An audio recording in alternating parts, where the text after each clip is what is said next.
Everyone knows about postpartum depression. No one talks about postpartum anxiety, and it's time we do. Welcome to the club where you don't sleep because you're staring at your baby's chest rise and fall all night like a psycho security guard. Today we've got Maddie. She's a motherhood and lifestyle influencer. She's a mom and someone who's been through this to break it all down with us.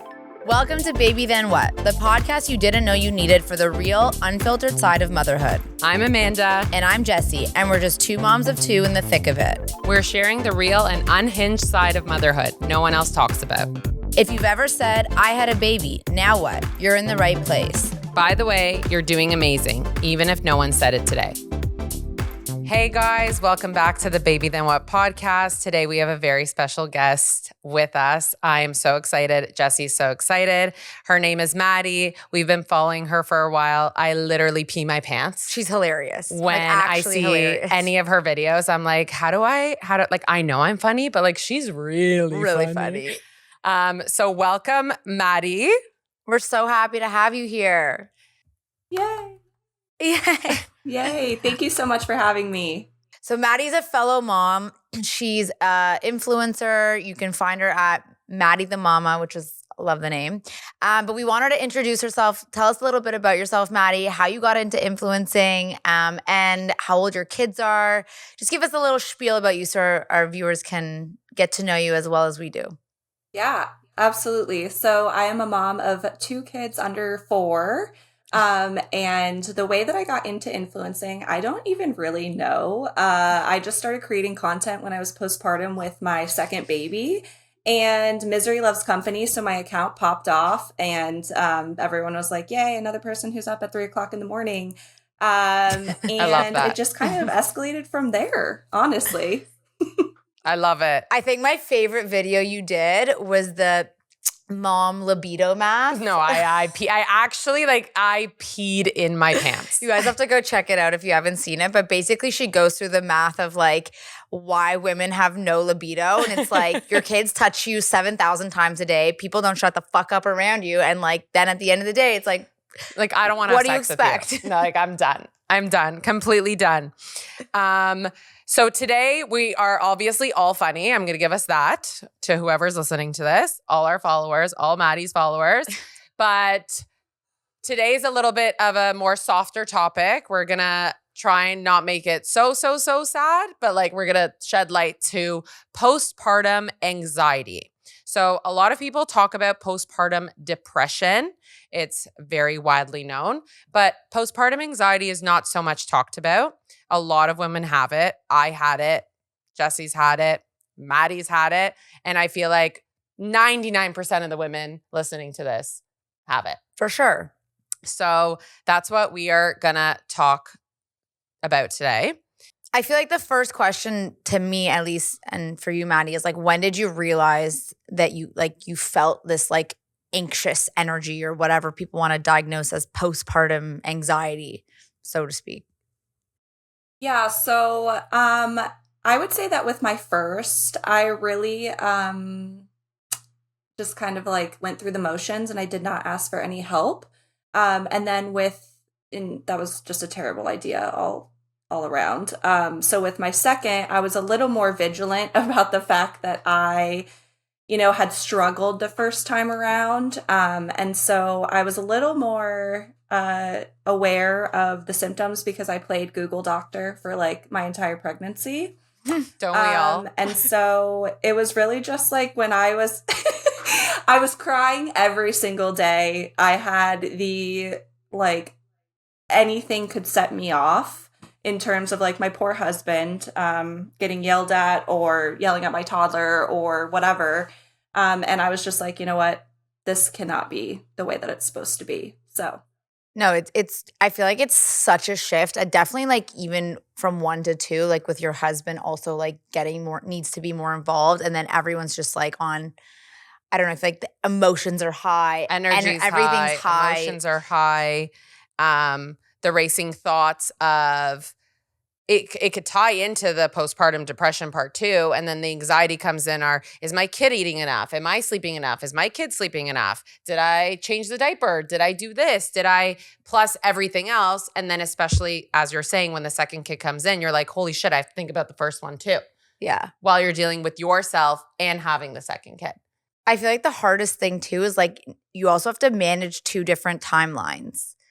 Like you have the anxiety of like the baby and the anxiety of like the older kid, and like they're different things. Like it's not, oh, I have to change diapers or deal with whatever it is. Like it's caring for them physically and then emotionally of the older one. And it's like, holy fuck.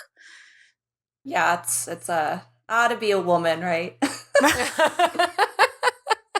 How to be a woman is right. So when you went through it the second time and you like realized that you actually needed to ask for help, like what did you actually do to ask for help? Because I feel like so many people write into us and are like, how do you ask for help? How do you not like feel ashamed to ask for help? Like how do you just like physically ask for it and like receive it? Like what did you do? What was your approach with all that?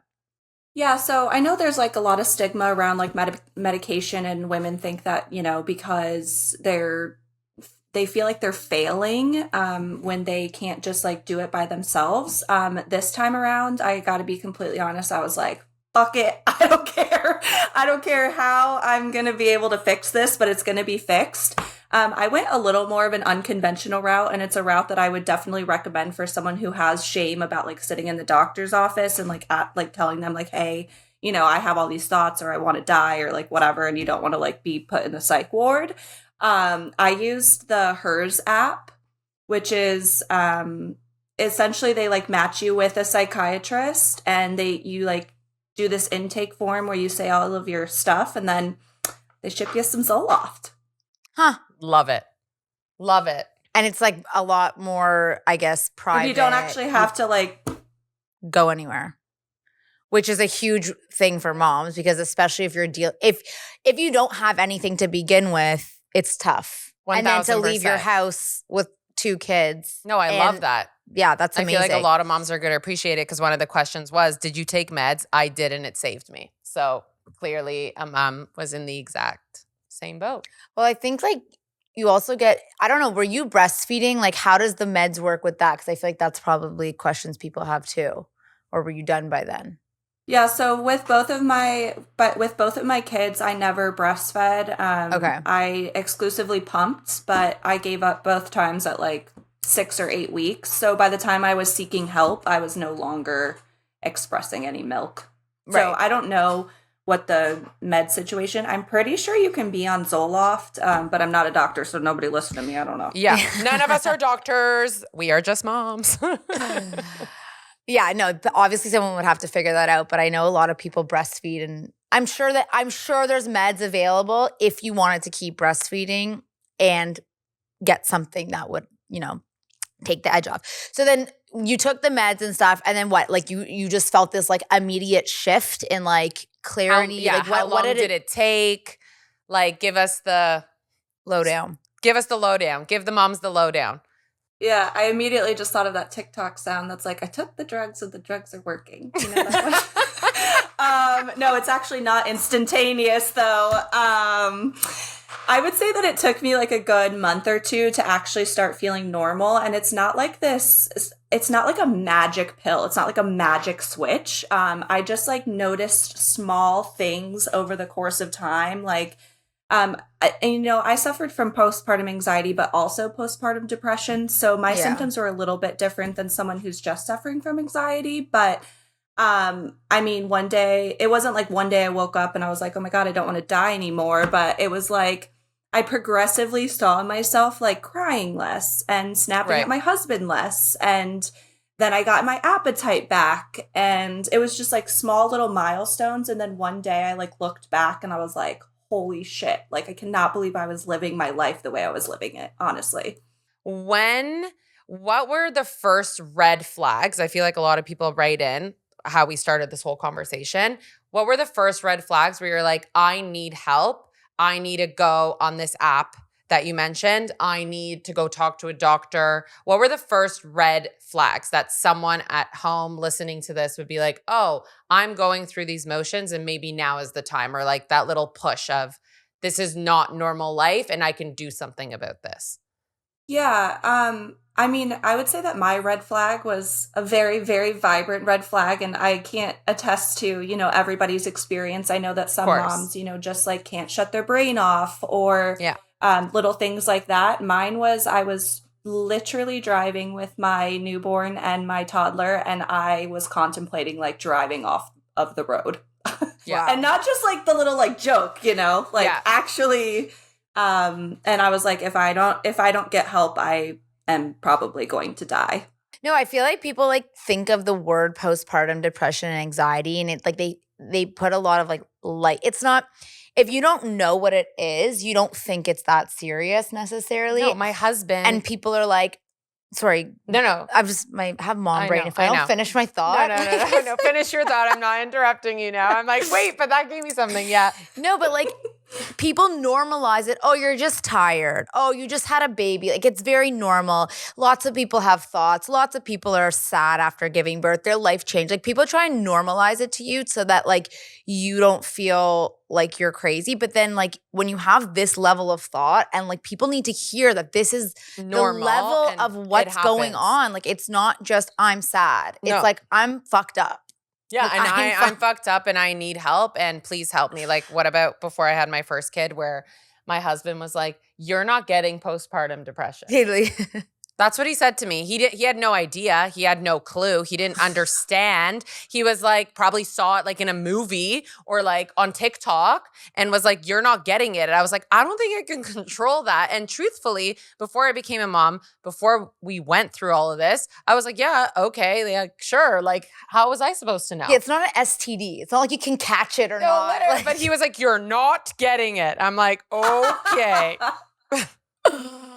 Oh my God. And now he like gets it. Like once you're in it, like you get it. But it's a really crazy thing. That's crazy. That's like with any mental health battle, right? Like people never understand depression or anxiety or bipolar unless you live it.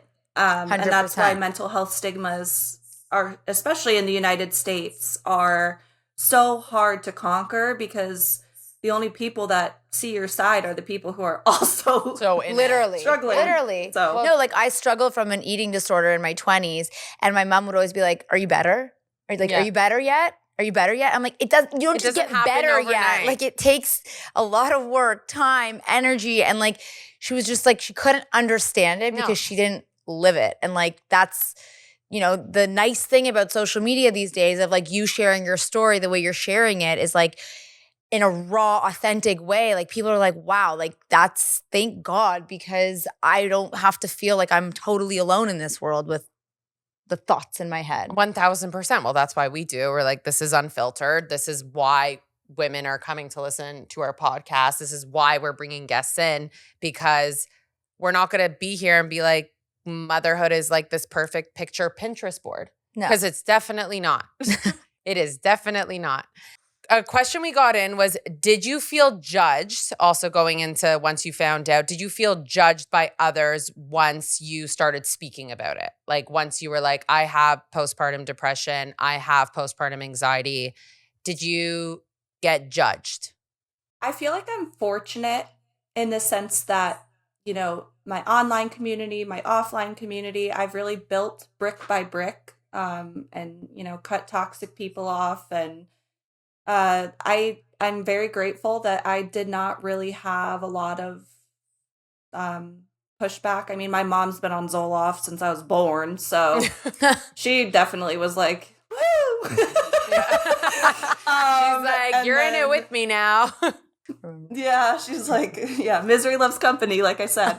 But yeah, so I feel very grateful because I don't feel like I got a lot of pushback, but I know that there's a lot of people that do, which is why, I share such an unfiltered part of my life on the internet, because you're truly not alone. So, and then in terms of like, let's say a mom did feel something, did want to get help, and maybe she finds this HERS app, or maybe she doesn't, she wants to go talk to her doctor. Like, what were some of the things that you explained to like, how do you explain what you're feeling to the doctor in order to actually get help? Like, That's a good question. Like, how does she bring, like, what would she say? How does she bring it up? with the Hers app, it's a little different because you don't have to sit in front of a physician and like basically be like, hey, I think I'm suffering from postpartum anxiety. They have all the questions kind of laid out for you to know whether or not you are truly suffering. And the questions are very specific. But if I wanted to talk to my physician, I would just say, you know, like, I get that I'm a mom, and I get that, you know, things are going to change, but something is not feeling right for me. And I feel like that's all you really need to say. And if they don't take you seriously, then probably find a new doctor. And then you go to the Hers app. And then you go to the Hers app. Do you ever, this is more like a, yeah. Anyways, Hers, sponsor me. Yeah, exactly. This is Can you sponsor all of us, please, Hers? I guess this is more of like a philosophical question, but like, do you think the anxiety ever really like goes away, or does it just like become manageable and something that like shifts over time? You're going to have anxiety over everything as a mom. You're going to have anxiety that your kids are going to get hurt. You're going to have anxiety, you know, that you're going to get in a car accident. You know, like it's just a part of being a mom, I think, because now you just care for something outside of yourself. But I think that anxiety maybe it's not debilitating anymore. Right. It's just regular. Yeah. No, I ask it because like I feel like I have daily anxieties of like fretting about things, worried about things. Like someone said it to me once, like your heart is literally living outside of your body with tiny humans walking around all day. Like it's natural. But I think, you know, it's important to differentiate that like that level of anxiety might be a bit more normal, day-to-day, whatever, versus like debilitating, like I can't get out of bed or I want to, you know, fall off a cliff or whatever it might be. 1,000. Like there's a difference. 100% there's a difference. If you text your friend how you're feeling, if they can be like, oh my God, me too, you know, like in a mom sphere, 100%. Then you're probably just suffering from anxiety, like regular mom anxiety. If your friend is like, are you okay? Then you're probably more in the realm of like possibly needing some medication. I think you literally just got it bang on. That's like me coming over this morning, looking at Jesse being like, I'm throwing my kids off the balcony. Not actually, but I'm having a day today. Like they're driving me nuts. Like I literally locked him in a room for an hour today. Like he was completely going off the rails. You would have been like, hey, maybe that wasn't okay. Or maybe like calm down a little bit. But you're like, yeah, I get it. Yeah. So that was bang on. But if you said, I'm actually going to throw him off the balcony, then we need to have another conversation. So I don't know. We need to call probably 911 at that point. Yeah. Someone sent in, how do you balance loving being a mom while also being stressed as fuck? I think it's a great question for all of us. I work.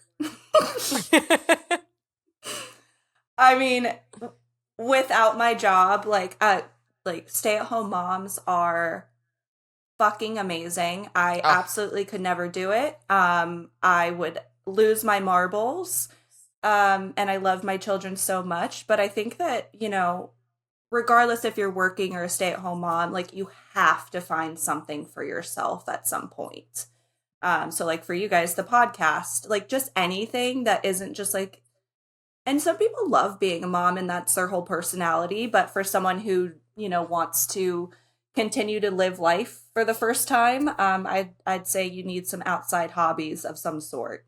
Yeah, I think that's 100% true. Like I have a friend who's like a really high-powered lawyer and she's like on her like third mat leave basically. And she's like, I need to go back to work. Like I'm losing who I am. Not that like work is everything, but just like part of my identity outside of being a mom. Like keep the mom pillar, add a like something for yourself pillar, maybe a career or something. Like you need a little bit of everything. And I used to think I wanted to be a stay-at-home mom at times. And then I'm like, now I really miss my kids. Like now or the hours that I get with them, I make them like so special, fruitful versus like, I'm being with them for the 10th hour of the day and I'm going to lose my mind. 120%. That would be the best advice. Find something for yourself. If you're working, you're working. If you have hobbies, exactly like you said, find those hobbies. But for sure, you have to take the time for yourself or you're going to lose it. Lose it. Like totally lose it. That's when you're going loco bananas. What else? Okay, this is a good one. We got in a question. This is good for everyone. Again, how in the beginning with the postpartum depression into the postpartum anxiety, how did it affect your partner-family dynamic while you had it, while you're raising the 2 kids, and while you're dealing with you? Oh, I'm sure I was insufferable. Most likely. That would be a question probably for my husband because I was in my own little la la land, but I'm sure I was insufferable. If you could give, men and partners That's a good one. some advice then for dealing with women who are probably, in a similar boat of you of not feeling like themselves, or like even the community around the woman, like what would you say would be the best way to support someone going through this? Oh, I love this. So I would say exactly what I would tell my own husband. Educate yourself or shut the fuck up. No, it's so fucking true. It's so true. That's with anything, let alone this. That's with anything in general. What do people like that need to know? Like actually need to know when you say educate? Yeah, I would just, and this was a learning curve for my husband too, because he's not someone that struggles with any mental illness or like mental health concerns or anything like that. He just wakes up every day and kisses himself in the mirror. I swear to God, that man would like make out with himself every morning if he could. His life is a musical. And so, it took some Googling of, like how people are actually feeling. It took documentaries. We watched some documentaries together, just like encompassing mental health, just having open and honest conversations with me about like how I'm feeling. Just really listening in terms of like listening and not really reacting. Because when you're not in a good state of mind, it's not a good time to be having conversations that, need reciprocation. But I just like doing your due diligence as a husband or partner and understanding that women are very different and postpartum really does change you. So it does. Once you have a baby, it totally changes you. Changes everything. Changes everything. Your relationship, your life, your priorities. Your hormones that never go back to the same way they do, even though everyone says they do, they don't. They might balance out, but it will never go back to how it was before. No way. I don't believe it. Whoever said that, I don't believe it. I have like some future questions for you, just getting to know you better. So do you think, moving aside from the anxiety, depression, all that, has your experience thus far pushed you into the camp of wanting a third, or are you done it too? The $1 million question, you nosy bitches. Just kidding. My husband and I were trying for a few, I would say like a solid 6 months, and it just like not so much like tracking or like being crazy about it, but just, if it happens, it happens, and it didn't happen. And so now I'm kind of, and I'm not saying that we wouldn't try again, but life has gotten so much easier, and I'm building a business right now. So when I take my kids to Target or on vacation and I'm like, wow, I can handle both of you at the same time. Like, do I really want to disrupt that part of my life? I'm not 100% sure. So the answer is it's not a closed door. There's no vasectomy in the future, but it's not necessarily it's a pull-out method right now, okay? Yeah. I think, no, we're both in the same boat. But I asked it more in the context of like, if people are in this doom and gloom stage of life, if they feel like shit is really fucking hard, if they want to go through if they're having really bad racing thoughts, it doesn't mean that it's all doom and gloom in the future. Like there is another side of it. You do want another kid eventually. People do try for other kids, even on the other side of anxiety, depression, all of that jazz. So I was nosy, but I also was little nosy girl. No, but you know what? You know what? I'm happy that you did ask that because people have been sending in questions also like they're trying for their seconds or their thirds and like they're doing the 6 months, they're doing the 9 months, it's not happening. And then they are taking a pause too because they're like, well, my biggest thing is God gives you what you can handle when you can handle it. Like that to me that's my motto. I've always been saying it. I also for the last year I've been like begging my husband to have a third kid and like clearly he's saying not my husband, and my husband. Clearly whoever's up there is saying not the time, not the time. And we finally got over a little bit of the hump where I'm like, you know what? It's not the time right now. I have 2 toddlers that really need my attention, that like the thought of being pregnant right now while dealing with this, I couldn't do it. I like could not do it. So I think timing is everything and what's meant to be is meant to be. Is that fair to say? Definitely. I fell pregnant with both my children, like kind of on accident. So now that I'm like actually trying, first of all, it's a very humbling experience. And secondly, I'm kind of like, you know what? Life placed both my kids at a time that I didn't know, but like it obviously worked out perfectly. And so like if there is going to be a third one, it's probably going to happen the same way. And I'm probably going to be drunk on Grey Goose. I love it. I love it. We need to have a reshoot of this, but like live in person with like with some Grey Goose. Yeah. Yes. Before we all get pregnant with our thirds on accident. Yes. It'll be that night. It'll be that night that we all get together with our Grey Goose. So, Maddie, you've gone through a lot. You've had 2 kids. You know, you've dealt with postpartum anxiety, depression. You've gotten on meds. You know, for moms who are newer, pregnant, you know, first kid going through it all, what's sort of your best 1 to 2 pieces of advice that you would share being on this side of things?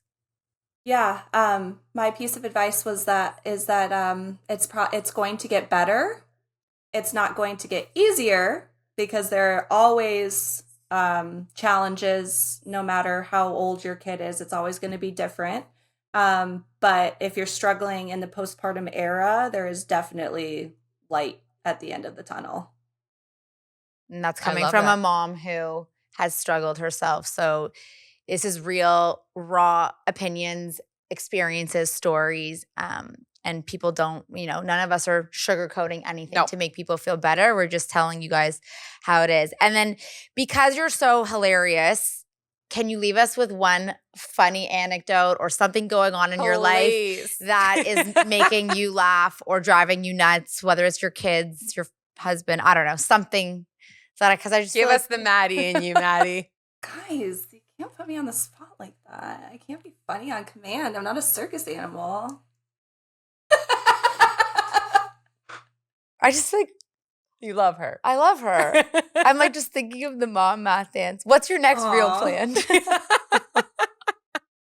Guys, I'm winging it every day. I don't plan my content. I just kind of go by how I'm feeling.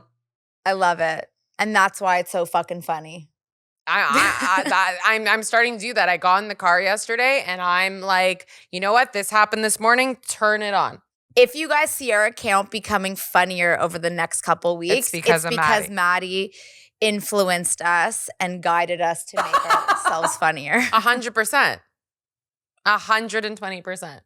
Okay, well, Maddie, thank you for coming and sharing your real and raw side of motherhood. I think people love this like refreshed view of like what it's like because you know, the books don't tell you these things. The movies kind of show you this like fancy schmancy fake life.